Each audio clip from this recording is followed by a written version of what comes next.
Hello friends, myself Siddharth Chauhan. Welcome to Easy Medicam. So today we are going to discuss about the embryology of the ear. As we already know that the ear consists of three parts. So in this section of the video, first we are going to discuss about some introduction point about the ear. Second, we'll discuss about the embryological part related to the internal ear.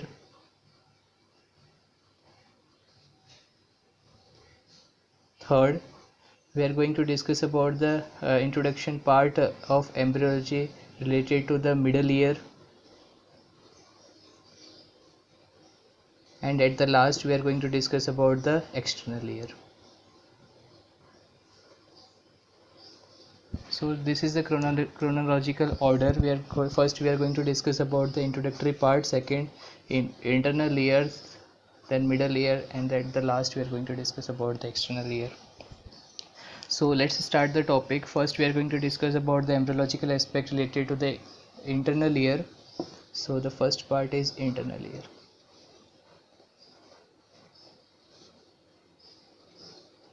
Before going to discuss about the internal ear, first we are going to discuss about the introductory part.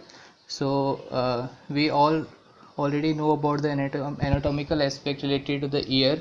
The ear consists of the internal ear, middle ear, and the external ear. So external ear consists of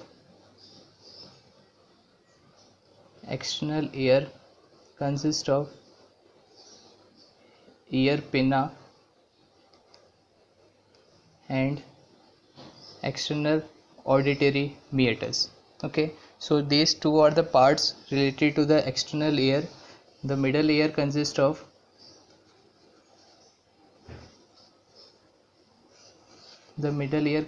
all the three ossicles, the ear ossicles, which are malleus, incus, and stapes, and it also consists of two muscles.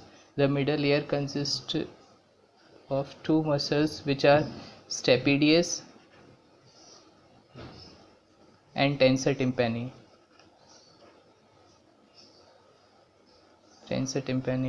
We will discuss about the embryological aspect, how these muscles formed in the middle ear. We will go through these parts later. So the middle ear consists of ear ossicles, malleus, incus, and stapes, two muscles, stapedius muscles related to the stapes, and tensor tympani muscles which are present in the middle ear. And okay, so these are the parts related to the middle ear. And next is the internal ear. So this is more complicated part related to the ear. So the internal ear consists of two parts, which are the membranous labyrinth.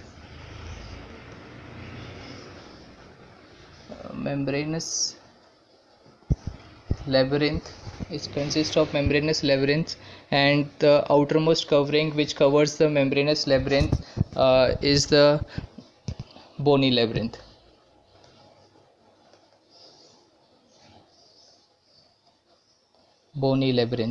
So internal ear consists of two parts, which are membranous labyrinth and bony labyrinth. So membranous labyrinth consists of three semicircular ducts. It consists of semicircular duct. It consists of sacules. It consists of utricles and utricles, and all the epithelial hair cells are also present here. Hair cells are also present here in the membranous labyrinth. So, and cochlea is also present here. Cochlear duct is also present here. So the bony labyrinth, which covers the semicircular duct, are called the semicircular canal. The bony labyrinth, which covers the sacules and utricles, are called the vestibules. So the vestibules are also present in the internal ear. And hair cells, and the bony labyrinth, which covers the cochlear duct. So the cochlear canal is also present here. cochlear canal is also present here. So this is all about the introductory part related to the ear. So now let's continue about the embryological aspect. So in this, first we are going to discuss about the most complicated part, which is internal ear. How the internal ear is formed. So we already know about the pharyngeal arches. So how the pharyngeal arches are formed. So if this is a rough diagram of the pharyngeal arch, this is the outer surface of the ectodermal surface. This is outer ectodermal surface. So this is also, this is a coronal section of the pharyngeal arch. This is the outer ectodermal layer or the surface. Inside of the outer ectodermal surface, if this is only, this is the imaginary diagram, this is the rhombencephalon or the hindbrain. This is the rhombencephalon. To describe about the rhombencephalon, this is the hindbrain. I'll write here R. This is the rhombencephalon. Okay, so the lateral aspect of the rhombencephalon or the hindbrain to the lateral on both sides to the outer ectodermal surface, there two swellings will form. These two swellings to the lateral surface of the rhombencephalon. What are these two swellings? These two swellings are called aortic placoid. Okay, they are aortic placoid. So this is how the internal ear is formed. To the lateral surface of the rhombencephalon, the two swellings arises, which are called the aortic placoid, and further development of the aortic placoid, these two aortic placoid will fuse, will form a cleft ear in the what is this? This is the external ectodermal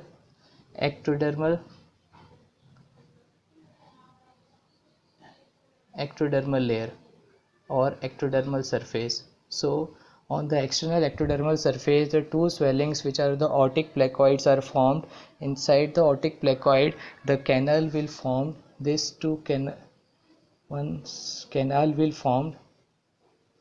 What is this canal? This aortic placoid will form a aortic cleft. So the aortic cleft will form, and these two aortic cleft will fuse together and will form a vesicles inside the surface of the external ectodermal surface. So this is aortic vesicles. Okay, so this is the aortic vesicle. So this is only the rough diagram. If I'll draw the diagram again here, this is the external ectodermal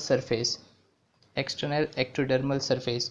So what is this? This is rhombencephalon or the hindbrain. Okay, so in the embryological aspect, this is the aortic vesicles. These are the aortic vesicles.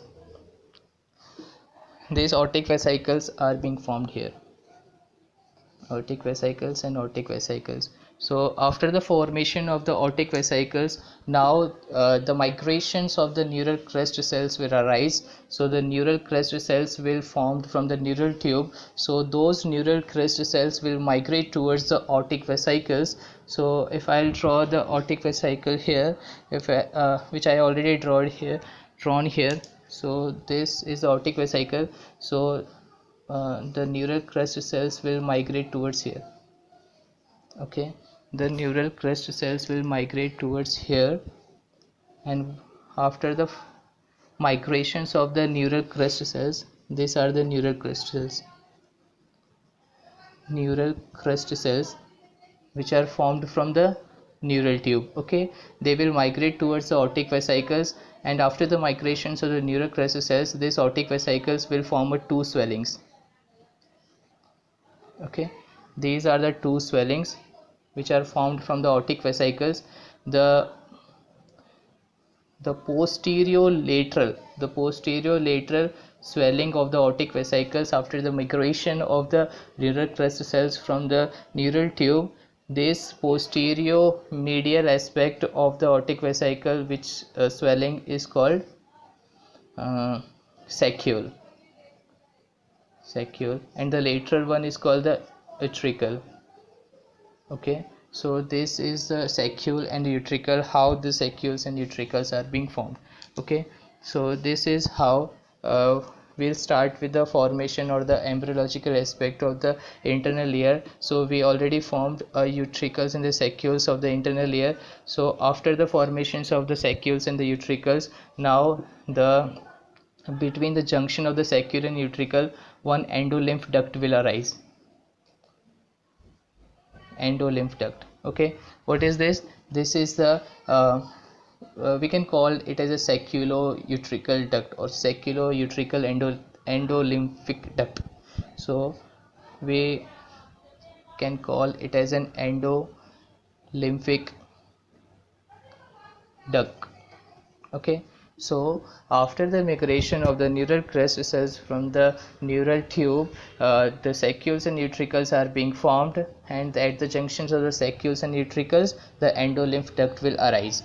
After this, what will happen? Okay, if I'll zoom this part and draw it again here, this is the utricle, and this is the saccule part of the aortic vesicle. Okay, so this is the utricle and this is the saccule. So to the lateral aspect of the utricle, we already know that the neural crest cells already arises here. So one more function, what does this neural crest cells will do? These neural crest cells, we'll discuss about this in the later when we'll discuss about the middle layer. We'll combine all the aspects together, and then we'll discuss about the what are the functions of the neural crest cells. Now we are going to discuss, we are going to discuss about the further developmental process of the internal layer. Okay, so this is the utricle. After the formation of the utricle, to the lateral aspect of the utricle, the semicircular duct will arise. Okay, so these are the semicircular duct. First, the anterior duct will arise. This is the anterior duct. Second, the horizontal or the lateral duct will arise. This is the horizontal or the lateral duct. And at the last, or the posterior duct will arise. So these are the three semicircular duct which are perpendicular to each other. So these duct will arise from the utricle after the migration of the neural crest cells. So these are the utricles, these are the three semicircular duct. This is the posterior one, this is the horizontal or the lateral one, and this is, we can call it as an anterior semicircular duct. So the MCQ part is that these three semicircular canal, these three semicircular duct will join the utricle by 5 openings, not 6 openings. 6 openings are wrong. They open into the utricle only by the 5 opening. Okay, the posterior semicircular duct and the anterior semicircular duct will open here by a common duct, and these 1, 2, 3, 4 and 5, these are the 5 ducts which will open into the utricle. They are not the 6, they are 5. Okay, they will open into the utricle. The three semicircular duct will open into the utricle with the help of a dilated portion which is called as an ampulla. So how many ampulla we are having? We are having 5 ampulla. They are called ampulla. The ampullas are nothing but they are the dilated portion of the duct from where the three semicircular duct will open into the utricles. So how many ampullas we are having? We are having 5 ampullas. We are not having 6 ampullas. So 1, 2, 3, 4 and 5. These are the 5 ampulla which will open into the utricle. So this is about the semicircular duct. It is not a canal. We are considering about the membranous labyrinth. So after the formation of the semicircular duct, uh, towards the secular side, the membranous labyrinth will continue further, and they will form a cochlea. Okay, how many turns will they give? They give 2 3/4 turn, 2 full turn and 3/4 of the third turn. Okay, so this is the turn of cochlea. Okay, this is how the membranous labyrinth is formed. So we discuss about the how the membranous labyrinth formed. So this is the utricles, sacules and 3 semicircular canals, and this is the cochlea which will turn about 2 full turns and the 3/4 of the third turn. Okay, this is how the membranous labyrinth is formed. So the bony labyrinth, how the bony labyrinth will form? The bony labyrinth will cover all the structures. They will cover all the structures of membranous labyrinth. So they will cover about the full structure of the semicircular duct, semicircular duct. So the bony labyrinth which will cover up the semicircular duct, they are called semicircular canals. Semicircular canals, they are not called as a semicircular duct. Semicircular canals are the canals which will cover the semicircular duct. Okay, semicircular canals are the part of bony labyrinth, whereas the semicircular duct is a part of membranous labyrinth. So between the structures of the membranous labyrinth, which we can say that between the space which is present between the membranous labyrinth and the bony labyrinth, it is covered or it is filled with these structures, or this space is filled with perilymph. Okay, this space is filled with perilymph, and the space which is present within the structures of the membranous labyrinth, the space which is present, they are filled with endolymph. Okay, so the bony labyrinth which covers the semicircular canals, they are semicircular duct, they are called semicircular canals, and the structures of the bony labyrinth which will cover the sacules and the utricles, they are called as a vestibules. So what is vestibule? Vestibule is a part of, they are the part of bony labyrinth which will cover the utricles and sacule, and this bony labyrinth which will cover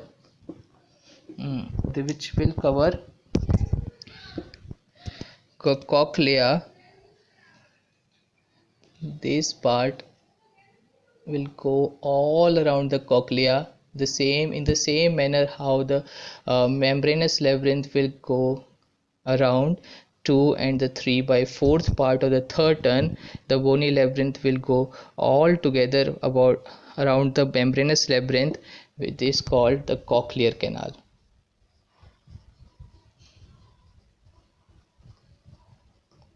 Cochlear canal. So this is how the internal ear is being formed. So we are going to finish about the internal ear. Before finishing, then we already discussed about how the neural crest cells will migrate towards the aortic vesicles. So after the migration of the neural crest cells from the neural tube, what these neural crest cells will do? These neural crest cells will will help in the formation of the neurons. They will help in the formation of the neurons. And what are those neurons? Those neurons are the bipolar neurons. They are the bipolar neurons, and these bipolar neurons will concentrated at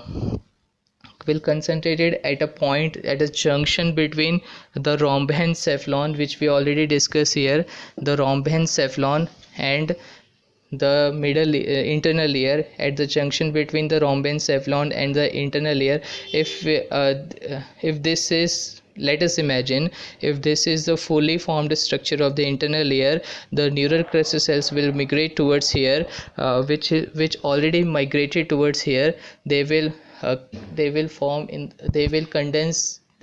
in the condensation of the neurons, which are the bipolar neurons, between the rhombencephalon and the internal ear. Okay, so this is the cell body.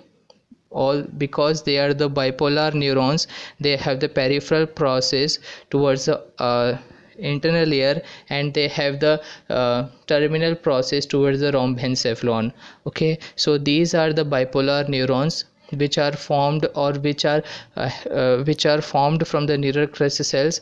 They will form a ganglion here. So what are those ganglions? They are the bipolar ganglions, and we can also call those as a vestibulocochlear ganglion. What are these ganglions? They are the vestibulocochlear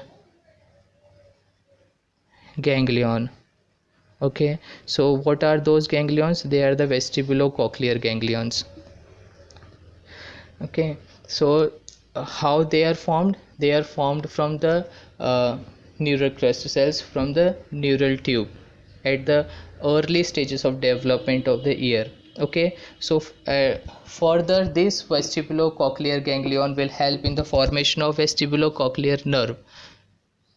The vestibulocochlear nerve will help in the formation of vestibulocochlear nerve. Okay, so this is how the vestibulocochlear nerve is also formed at the junction between the rhombencephalon, or the hindbrain, and the internal ear. Okay, so the one more function of the neural crustal cells is this: they will help in the formation of specialized epithelial cells.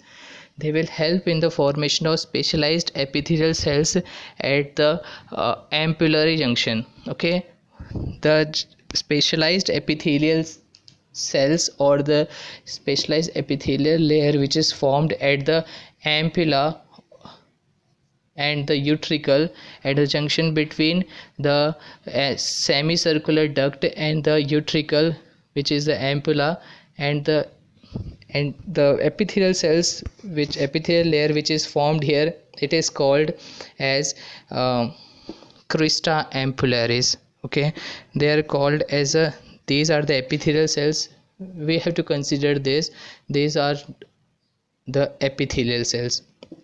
Okay, what are they called? They are called as a crista ampullaris.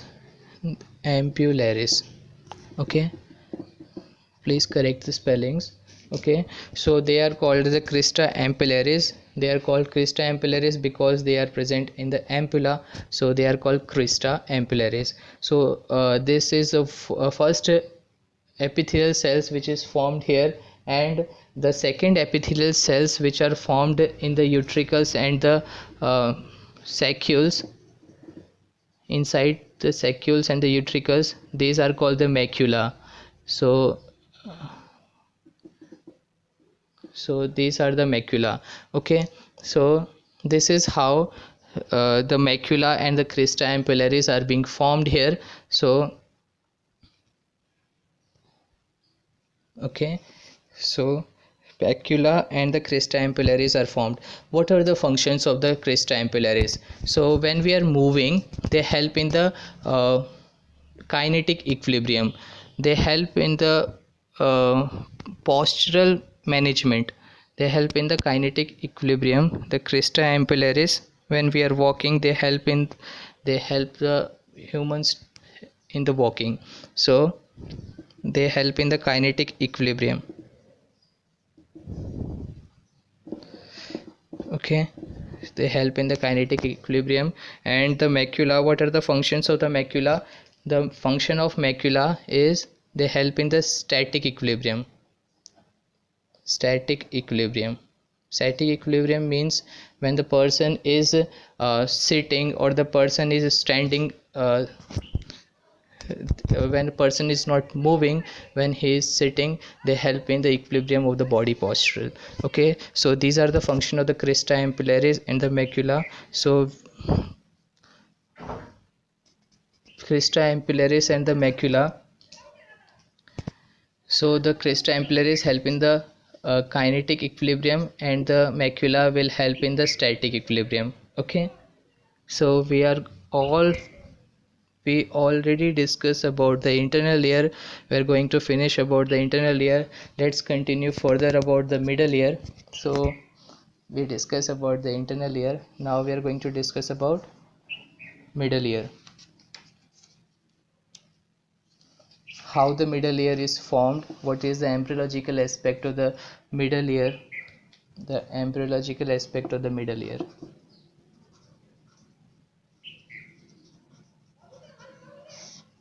So we already discussed about first we have to make a simple we have to that first the internal layer is formed. Okay, after the formation of the internal layer,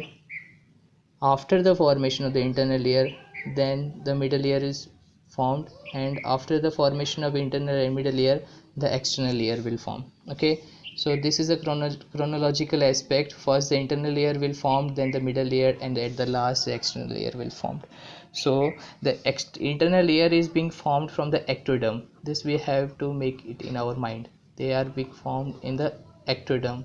They are being formed from the ectoderm, and the middle layer is formed from endoderm, and the external layer is also formed from the ectoderm. So only the middle layer is a part which is formed from the endoderm. Okay, we already have some concept about the pharyngeal arches. So I'm not going to discuss about the pharyngeal arches here.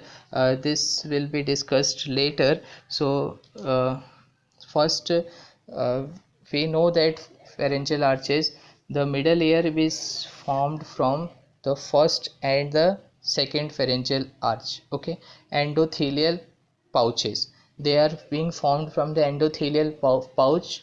And which pouch? They are being formed from the first and the second endothelial pouch or the pharyngeal pouch. Okay, so if this is the first and the second, okay, this is the first and the second pharyngeal pouch, at the junction between the first and the second pharyngeal pouch, there is a formation of a diverticulum.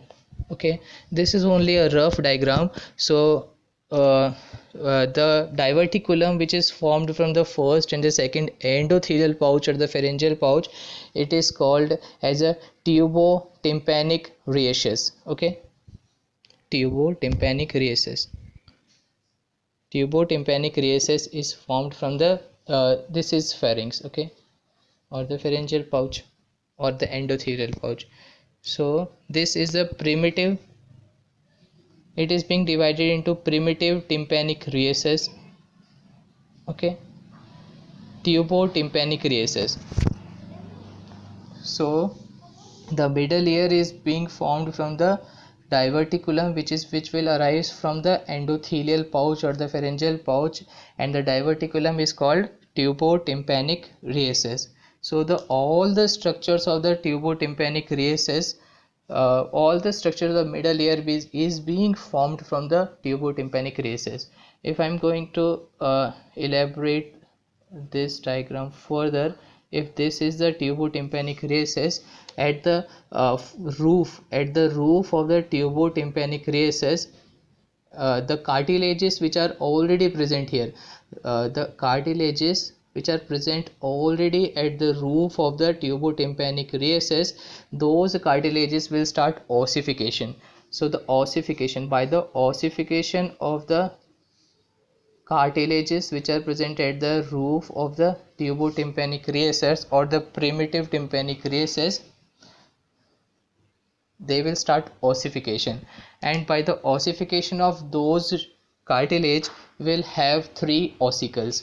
What are those three ossicles? First one is the malleus, then the incus, and thus at last will form a stapes. Okay, so this is malleus, incus and stapes. How the malleus, incus and stapes are being formed? They are being formed from the ossification of the cartilages which are being present at the roof of the tubotympanic recess. Okay, so after the formation of these ossicles, the tubotympanic recess, or the we can call it as a membranous part also. This diverticulum, we can consider it as a membrane also. So these membranes will start covering those ossicles as well. So the after the covering of those ossicles which are being formed from the cartilages of the tubotympanic recess which is present at the roof of the tubotympanic recess, those cartilages will make malleus, incus and stapes, and those tubotympanic recess membrane will start covering those. After the covering of those ear ossicles, these tubotympanic recess, which is the primitive tubotympanic recess, this is not any more primitive one. They will consider this as a definitive tympanic recess or cavity. Okay, they are not being primitive anymore. So this is how the middle ear is being formed. Okay, so they are formed from the malleus, incus and stapes. They formed a malleus, incus and stapes here from the first and the second pharyngeal arch. So here the one point which we have to consider here is that the malleus and the stapes, malleus and incus, not a stapes, malleus and incus will formed from first pharyngeal arch, and the stapes is the only the ossicle which is formed from the second pharyngeal arch. So this, there might be a MCQ question will arise from here, that the second pharyngeal arch will form a stapes, not the malleus and incus, because the malleus and incus are being formed from the first pharyngeal arch. Okay, so ossicles are being formed here. After the formation of the ossicles or the bone, we are left all with the muscles. We already know that the two types of muscles, the muscle which is related to the stapes is the stapedius muscle, and the muscle which is related with the malleus and the incus as well, they are the tensor tympani muscle. Okay, so these are the two muscles which are present in the middle ear. So the point which we have to remember here is that these two muscles are also being formed from the pharyngeal arches, not arches, they are being formed from the pharyngeal pouches, and as well as we can call it as endothelial pouch as well. Okay, so the stapes is formed from the first pharyngeal pouch, and the tensor tympani is formed from the second pharyngeal pouch or the endothelial pouch. So this is all about the middle ear. We covered about the internal ear, middle ear. Now we are all left with the external ear. So external ear.